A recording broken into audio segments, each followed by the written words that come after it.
ఒక్క ప్రాబ్లం నన్ను ఎలా టచ్ అయింది దేవా, ఈ ఒక్క ప్రాబ్లం ఎలా అలో చేసావు తండ్రి, ఈ ఒక్క ప్రాబ్లం నన్ను ఎందుకు టచ్ అయింది దేవా, నువ్వు ప్రార్థన చేస్తున్నావు. ఆయన ఏమంటాడు తెలుసా, నిన్ను ముట్టిన ప్రతి ప్రాబ్లము నా కనుగుడ్డును ముట్టినట్టే, నేను వాడికి ఖచ్చితముగా తీర్పు తీరుస్తా, నిశ్చయముగా తీర్పు తీరుస్తాను. నేను ఎప్పుడు తీరుస్తాడంట, టచ్ చేసిన తర్వాత. చాలాసార్లు దేవా వీడు ఎందుకు తాకాడని నువ్వు అడుగుతుంటావు. తాకితేనే కదా ఇంకొకసారి తాకొద్దని 10 మందికి తెలిసేది.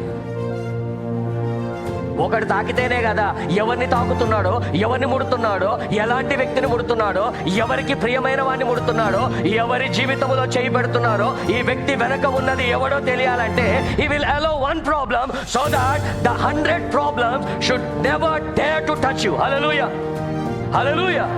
దేవుడు నిన్ను కను పాప వలె కాపాడతాడంట.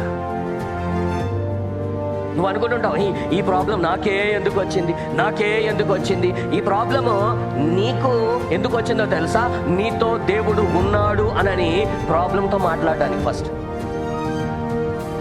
ప్రాబ్లమ్స్ ఎందుకు వస్తాయి తెలుసా, మనము సరైన ఇదిలో లేమని చెప్పడానికి ఒకటి, ఇంకొకటి వీడి వెనక ఎవడున్నాడులే చూసుకుందాం అనే ప్రతి ఒక్కరికి వీడి వెనక సృష్టికర్త అయిన దేవుడు ఉన్నాడు అని చెప్పడానికి. హల్లెలూయా. దేవుని చేతిలో నువ్వు ఉన్నావు. నిన్ను ఆయన చేతిలోంచి దొంగిలించువాడు ఇంకా పుట్టలేదు. ఆయన చేతిలో నుంచి నిన్ను పెరికివేయవాడు ఇంకా పుట్టలేదు. ఆయన కనుగుడ్డును నాశనము చేయవాడు ఇంకా పుట్టలేదు. హల్లెలూయా.